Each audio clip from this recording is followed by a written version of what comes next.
ជំរាបសួរបងប្អូនទាំងអស់គ្នាស្វាគមន៍សាជាថ្មីមកកាន់វីដេអូបង្រៀនរបស់ Max Learning ថ្ងៃនេះខ្ញុំនឹងនិយាយពី present continuous ដែលយើងបកប្រែថាជាបច្ចុប្បន្នកាលកំពុងបន្តដែលជាទូទៅយើងដឹងហើយគឺទម្រង់របស់វាគឺ subject បូក verb to be ដែល verb to be ហ្នឹងយើងបែងចែកចេញជា3នៅក្នុង present ហ្នឹងគឺ am is are ហើយចាំយើងបូក verb ing អញ្ចឹង subject ដូចយើងដឹងហើយវាមាន I you we they he she it ដែល I យើងប្រើជាមួយនឹង am you we they យើងប្រើជាមួយនឹង are he she it ដែល third person singular ហ្នឹងគឺយើងប្រើជាមួយនឹង is ឬមួយក៏ proper noun ដែលវាជា singular noun ហ្នឹងក៏យើងប្រើជាមួយ is ដែរហើយចាំយើងបូក verb ing ក្នុងនេះយើងមកឧទាហរណ៍មួយ we are playing football អញ្ចឹងក្នុងនេះ subject យើង we verb to be យើង are ហើយ playing គឺយើងថែម ing អញ្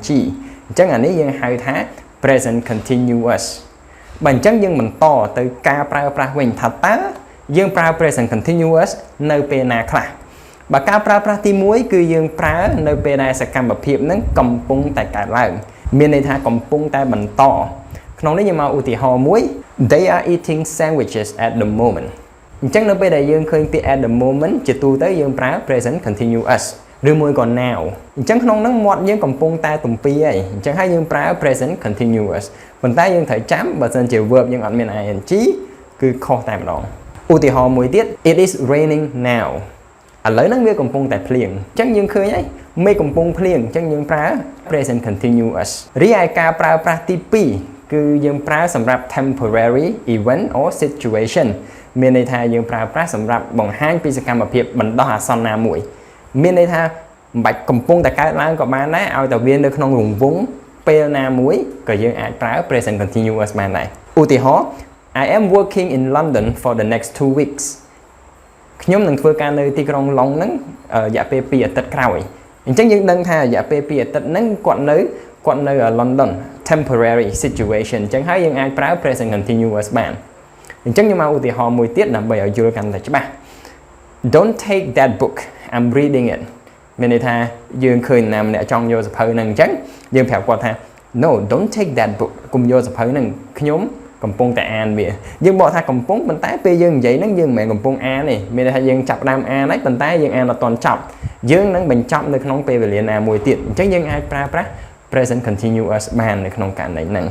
រីឯការប្រើប្រាស់ទី3របស់ present continuous គឺយើងប្រើប្រាស់ដើម្បីនិយាយពីគម្រោង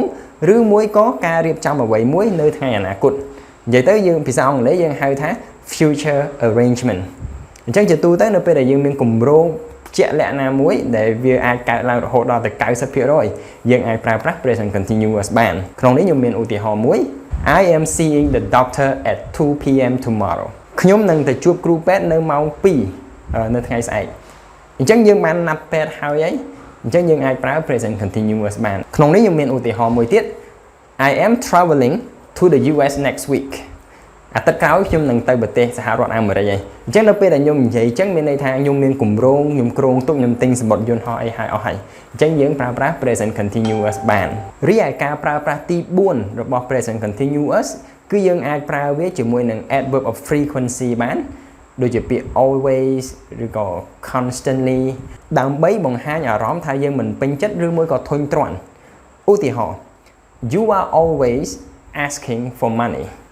អញ្ចឹងនៅពេលដែលខ្ញុំនិយាយអញ្ចឹងមានន័យថាខ្ញុំរៀងធុញហើយអ្នកឯងតែងតែមករលុយរហូតទេអញ្ចឹងយើងប្រើ present continuous ប៉ុន្តែយើងបូក always យើងបូក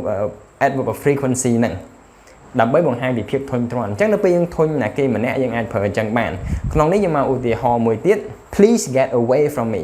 you are constantly making noises អញ្ចឹងអ្នកឯងចេញពីខ្ញុំអ្នកឯងបង្កសំឡេងខ្លាំងរហូតឡើងខ្ញុំធុញហើយរីឯការប្រើប្រាស់ចុងក្រោយរបស់ present continuous ហ្នឹងគឺយើងប្រើវាដើម្បីនិយាយពី trends ហ្នឹងបើយើងនិយាយស្រួលស្ដាប់មកគឺមានន័យថាការផ្លាស់ប្ដូរនៃអ្វីមួយក្នុងនេះមកឧទាហរណ៍មួយយើងអាចស្រួលយល់ហ្មង People right now are using Facebook instead of email អញ្ចឹងមានន័យថាឥឡូវហ្នឹងប្រជាជនចាប់ផ្ដើមផ្លាស់ប្ដូរពី email មកប្រើ Facebook ហើយអញ្ចឹងក្នុងករណីហ្នឹងយើងអាចប្រើប្រាស់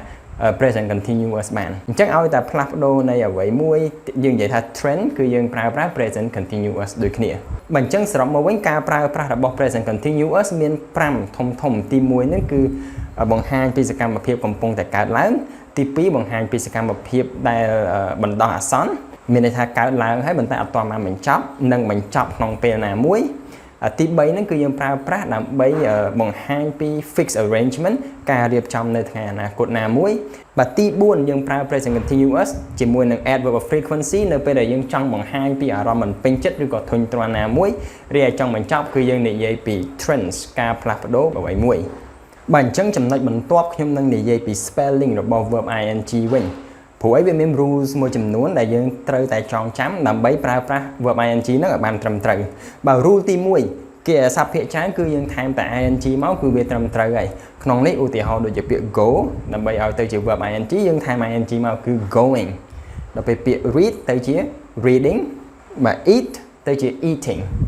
ប៉ុន្តែ rule ទី2ប្រសិនបើគេអាសព្ទហ្នឹងបញ្ចប់ដោយ e ហើយគឺយើងលុប e ចេញសិនចាំយើងថែម ing ឧទាហរណ៍ដូចជាពាក្យwrite អញ្ចឹងទៅជា writing យើងលុប e ថែម ing write ទៅជា writing dance ទៅជា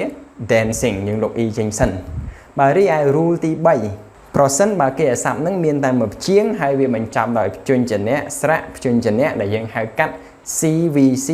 consonant vowel consonant អញ្ចឹងយើងត្រូវ double the consonant សិនចាំយើងថែម ing គឺយើងត្រូវថែម consonant មួយសិនចាំយើងថែម ing ដូចឧទាហរណ៍ដូចជាពាក្យ run អញ្ចឹងយើងទៅជា running មាន double n cut ទៅជា cutting មាន double t stop ទៅជា stopping មាន double p រីឯ rule ទី4ប្រសិនបើគេអាសព្ទហ្នឹងវាមាន2ព្យាង្គហើយ stress នៅខាងដើមអញ្ចឹងយើងអត់មាន double the consonant ទេ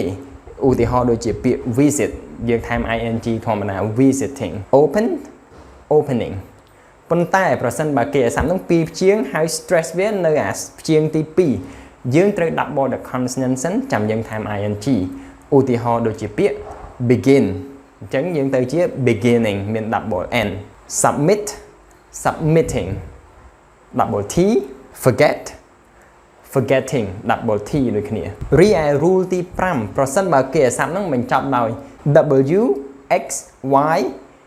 យើងអត់ double the consonant ទេបើទោះបីជាវាបញ្ចប់ដោយ consonant vowel consonant ក៏ដោយឧទាហរណ៍ដូចជាពាក្យ snow ទៅជា snowing អត់មាន double w ទេ fix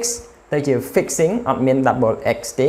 មួយទៀតគឺពាក្យ play ទៅជា playing អត់មាន double y ទេរីឯ rule ចុងក្រោយកិរិយាសព្ទណាដែលបញ្ចប់ដោយ ie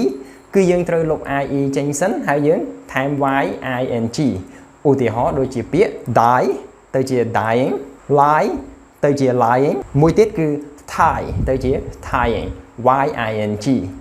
បើអញ្ចឹងយើងត្រូវធ្វើការចងចាំ rule នេះទាំងអស់ដើម្បីឲ្យពេលយើងប្រើទៅគឺយើងប្រើបានត្រឹមត្រូវព្រោះបើយើងចាំថាឲ្យទៅ verb ថែម ing អាហ្នឹងគឺយើងមានចន្លោះប្រហោងហើយគឺយើងដឹងតែអាចបង្កើតកំហុសណាមួយឯងអញ្ចឹងយើងត្រូវចាំ rule វាទាំងអស់តែម្ដង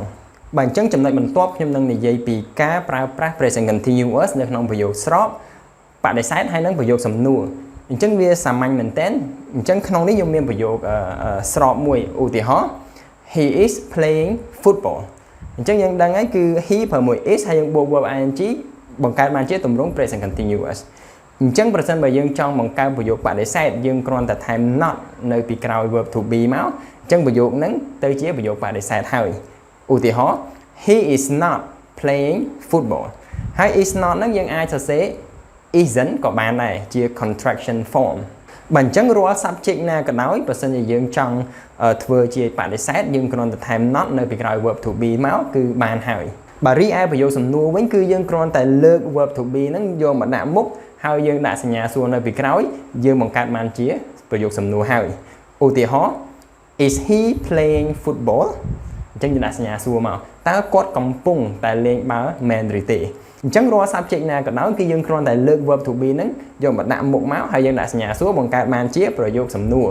បើសិនជា subject ហ្នឹង plural យើងប្រើ are មកបើ singular យើងប្រើ is មកអញ្ចឹងអាហ្នឹងគឺយើងត្រូវចងចាំគឺយើងអត់មាន do doesn't អីមកទេដោយសារ verb to be ហ្នឹងវាជា auxiliary verb ហើយអញ្ចឹងវាមិនចាំបាច់យក does did អីមកជួយទេបាទអញ្ចឹងខ្ញុំសង្ឃឹមថាបងប្អូននឹងយល់កាន់តែច្បាស់នៅថាអ្វីទៅជា present continuous ហើយយើងប្រើប្រាស់ present continuous ឲ្យបានត្រឹមត្រូវទាំងការសរសេរទាំងការអានហើយអរគុណនៅរាល់ការតាមដានវីដេអូនេះពីដើមរហូតដល់ចប់យើងនឹងជួបគ្នានៅវីដេអូក្រោយៗទៀតបាទសូមអរគុណ